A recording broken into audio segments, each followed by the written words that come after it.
एक दिन थुंग थुंग अपनी बीवी और छोटे बेटे चिंटू के साथ ससुराल से घर लौट रहा था। सफर लंबा था और धूप बहुत तेज थी। तभी चिंटू प्यास से परेशान होकर बोला, पापा, घर पहुंचने में और कितनी देर लगेगी? मुझे बहुत जोर की प्यास लगी है। थुंग थुंग मुस्कुराकर बोला, बेटा, प्यास तो सबको लगी है। तभी उसकी नजर कुछ दूर एक बड़े तालाब पर पड़ी। देखते ही तीनों तालाब के पास गए और जी भरकर पानी पिया। फिर घर लौट आए, लेकिन घर पहुंचते ही तीनों के पेट में अचानक तेज दर्द शुरू हो गया। दर्द इतना तेज था कि तीनों चिल्ला उठे, लेकिन अगले ही पल उनका पेट गुब्बारे की तरह फूलने लगा। ये देखकर थुंग थुंग घबरा गया, पर किसी को कुछ समझ नहीं आया। थोड़ी ही देर में पूरे गांव को इस बात का पता चल गया। सब लोग थुंग थुंग के घर के बाहर जमा हो गए। थुंग थुंग रोते हुए सबको बताता है, सुबह तक सब कुछ बिल्कुल ठीक था, लेकिन जैसे ही हमने उस तालाब का पानी पिया, तब से हमारे साथ ऐसा हो गया। लेकिन किसी ने उसकी बात पर यकीन नहीं किया। उल्टा गांव वाले उसका मजाक उड़ाने लगे।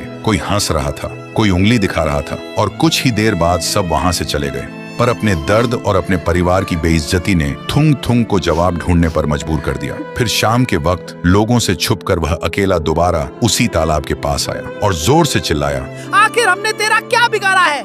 आज तेरी वजह से पूरा गांव हम पर हंस रहा है। जैसे ही उसने यह कहा, अचानक पानी का रंग खून जैसा लाल हो गया और तालाब के बीच से एक डरावनी रूह बाहर निकल आई और गुस्से में बोली, ये सब मैंने किया है। थुंग थुंग डर गया, लेकिन फिर भी हिम्मत करके बोला, कौन हो तुम और हमारे साथ ऐसा क्यों किया? इतना सुनते ही रूह रोते हुए बोली, बहुत साल पहले स्कूल से लौटते वक्त मुझे बहुत प्यास लगी थी। फिर मैं इसी तालाब से पानी पीने लगी थी। तब तुम्हारे पापा अचानक कहीं से आए और मजाक में मुझे पानी में धक्का दे दिया। उन्हें लगा मुझे तैरना आता होगा, लेकिन मुझे तैरना नहीं आता था। मैं मदद के लिए चिल्लाती रही, लेकिन तुम्हारे पापा डर कर वहां से भाग गए और मेरी जान पानी में डूबकर चली गई। और उस दिन से मेरी रूह इसी तालाब में कैद है, सिर्फ इसलिए कि कब तुम्हारे खानदान का कोई इस तालाब का पानी पिए और मैं उसे उस गुनाह की सजा दे सकूं। ये सुनकर थुंग थुंग की आंखों से आंसू बहने लगे। वह हाथ जोड़कर बोला, मेरे पापा से बहुत बड़ी गलती हुई थी, लेकिन वो अब इस दुनिया में नहीं है।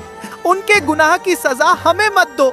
मेरा बच्चा तो उस वक्त पैदा भी नहीं हुआ था और आज वो दर्द के मारे तड़प रहा है। यह सुनकर रूह का गुस्सा एक पल में शांत हो गया। फिर वह हवा में हाथ घुमाकर बोली, मासूम बच्चों को कभी किसी और के गुनाह की सजा नहीं मिलनी चाहिए। और अपनी शक्ति से थुंग थुंग को उसके घर वापस पहुंचा दिया। घर पहुंचते ही उसने देखा कि उसकी बीवी और बेटा बिल्कुल ठीक हो चुके थे। ये देखते ही तीनों रोते हुए गले लग गए और थुंग थुंग ने कसम खाई कि वह कभी किसी के साथ ऐसा मजाक नहीं करेगा जिससे किसी की जान खतरे में पड़ जाए।